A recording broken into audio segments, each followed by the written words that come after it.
Hey guys, Infidel 1258 here. Today I want to talk about survival mode and the fun I'm having with it. I've said this before with Splinterlands, but this is 7 years in the making for me, and I am still having more fun than I ever have with this amazing blockchain-based video game where I receive reward for my time and attention. That's amazing. That's exciting. That's worth discussing. I hope you'll stick around and hear me talk about survival mode today. Let's get into it. Okay, so yeah, I mean, relatively new mode. Those of you who are going to watch this video, I suspect you know all about survival mode. You've been hearing about the SPS payouts and how meaningful they are, especially at some of the highest levels. Even in gold, I'm hearing about 60 SPS per victory, which is crazy. And I'm seeing big whales that were consuming the land SPS payouts, seeing survival as this new opportunity and moving like Neil McSpadden, taking apparently all of his assets off of land and activating them, pouring them into survival mode. And I've run into him actually. It's Neil.cards and he's beat me somewhere in here, maybe in the last 20. Yeah, there he is. I lost right here, Neil.cards.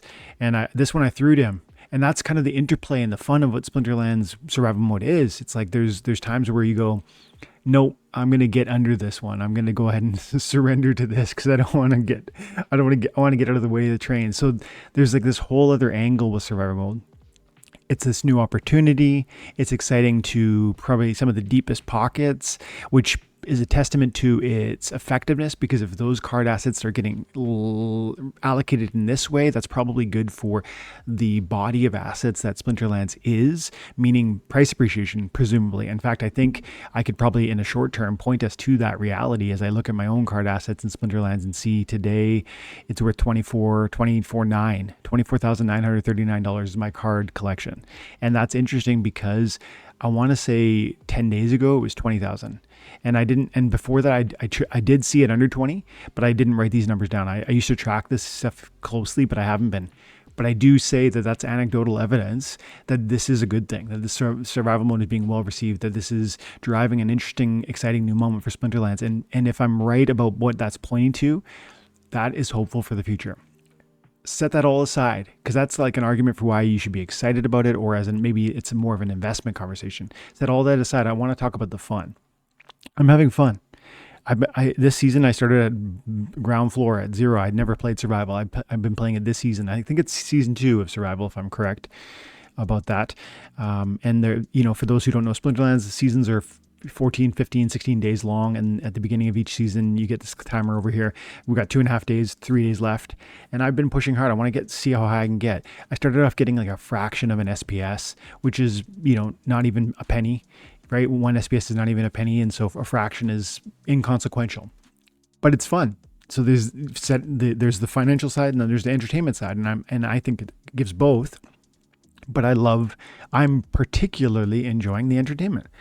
And I think I want to feature a couple of battles, but I just want to show you from the battle history screen, sometimes, like, check this out. Check out the stakes of this. Like, here I am, 260 rating points at that time. This is 20 battles ago, 14 hours ago. And I go up against somebody who's got some, who's got some talent, who's got some cards. He's got a level 4 Immortalis that he put up, and that thing gets shut down.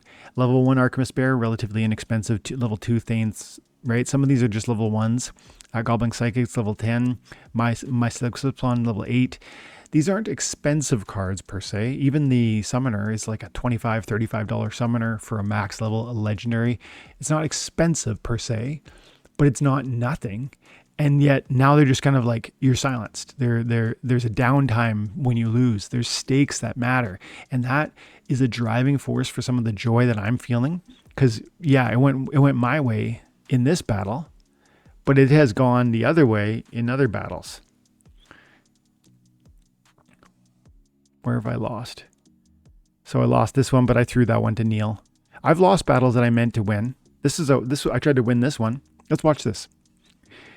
I go up against Champ Destroyer 69, and you can see their name when you go up to battle with them. You can also see their collection power and some of the most recent battles that they've submitted or teams that they've put together. And I thought to myself, yeah, he's got some heat. He could take me down. I knew that. I knew he would have some equipment. And so I thought to myself, I remember thinking, maybe I'll just throw this one. But I went ahead and I leaned in with because there's Enrage, I leaned in with Possibilis the Wise and the Opportunity attacks, which I knew would go Enrage and drop some serious heat and bombs, like as we're seeing here with the Feasting Seaweed dropping a 6 melee, or Deep Lurker with the Poison and the 5, or Kulu's Mastermind with the 5, all of which could become 8, right? If there was any Thorns damage that was kicking back at me. But he's got so much sustain. He's got the shield, he's got the taunt, he's got the repair, he's got the second repair, he's got the third repair, and he's got the tank heal. And it's just too much. And even though I was relatively resilient, we made it to round 4 before my tank went down. It was largely because of my sultry barmaid with the stun that was stun lock in the Barandala, and when the stun failed, so did my front line. And so, I put up cards that matter. There were stakes to this battle, and now I don't have access to these moving forward. If I had other copies, sure, maybe I would want to, and maybe that makes me want to buy more copies of certain cards. But to me, what I'm seeing here is just like a fun, high risk, high stakes opportunity. And there's relatively no financial payout for this, like as we're going to see in a second. It does depend on how much SPS you have and also where you're located. He's at rank 840 and he got 8.5 SPS. That's pretty awesome. I mean, they're only 7/10 of a penny each, but still, that's pretty awesome. That's more in, is that silver? I think it's Silver League. Yeah. At Silver League performance, that's like Diamond League rank play payout. That's cool. That's impressive. If you have a long-term perspective for what SPS could be, the Champ Destroyer should be excited about that. And for me, my payouts are not like that. I'll show you a victory now. This is why I wanted to turn on the camera, because I got excited about this one. Was it this one? Yeah. Buddy here in this battle, Stephen King Lee, had some heat. Like I could tell from his collection power, as well as the teams he had recently played, he wasn't going to phone it in.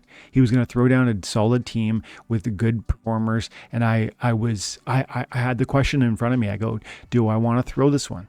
Because I'm at a low league level. I could just throw these occasional, difficult opponents and still climb and get to ultimately a higher place where I'm getting higher SPS and etc. But it's not just about the returns. It's also about the fun. So I said, nah, let's throw caution to the wind and let's go toe to toe and see what happens. And it was a low mana match, which I used to do this all the time in Wild. I wouldn't use Contessa, but I'll talk about that in a second. But I would do the redemption play all the time. I got Cursed Slimeball with redemption. That's an ability that will cause 1 physical damage to all enemy units when it dies. So Cursed Slimeball redemption, Life Sapper redemption, Undead Priest. How does that synergize? Well, if you don't know, it's got Weaken. This one's got Weaken, and this one's got Rust. And there's 1 redemption on the back line in case you try to sneak play. So I got 3 redemptions and I brought 2 weakens. And the weakens reduce your number of hit points, while the redemptions might kill you. And with these low mana monsters, that this is often a play, especially low mana, that is very effective. And so we'll watch it play out, and you're going to see what happens. It's fun, man. I felt I could lose this when I pressed play. I wasn't sure initially. And I'm like, that martyr, it's going to really add up. And then he's going, look at this 8 bomb he's dropping. He's got the self-heal, but we dropped an affliction in my Dr. Blade. I knew that was a possibility. And I was like, come on. And it landed. And then the Halfling Alchemist dropped the halving on his Kron the Undying. And so we go from 8 to 4 damage output. And, we pull it out. And I get 20 little rank points, go up to 540. I'm still in bronze, and I get almost 2 SPS. First of all, 2 SPS for free, because that doesn't take energy. I just use cards. I put cards up like as a staking opportunity, almost like, because if I lose the battle, I lose the cards for a period of time. So you can only do it as often as your talent or your card collection allow. But there is no energy. It's not like I get 24 energy a day and I can play 24 battles in survival mode. I heard about Neil playing yesterday. I was listening to People's Guild have a conversation with Vetvi, I think. And Brandon was explaining that Neil, who he knows, Neil.cards, has made that huge switch, and he's played 2,900 battles in survival this season. That's crazy, guys. That's crazy. What is it on a 15, it's like 200 battles a day, we get 24 energy a day in the regular rank experience within Splinterlands, but with your card collection being the limiter for you in survival, you can go deeper and farther and faster. And so while two SPS might feel like not much, I could keep going and keep going and keep going. And I want to. I'm loving that. There was stakes in that. I was excited by that. And then to think my opponent lost his Kron the Undying, that's not a cheap card. And earlier, that Immortalis that I brought down, there's like this sense of victory in it. It's really cool. It's really, really cool. And so, man, it's a lot of fun. I'm loving survival. If you haven't tried it, I recommend you do. This is a new element to what Splinterlands is offering, and I think it's the tip of the iceberg for where this is going. I'm excited. I hope you are too. If you are, hit subscribe, drop the like, drop a comment. Have an amazing day. God bless.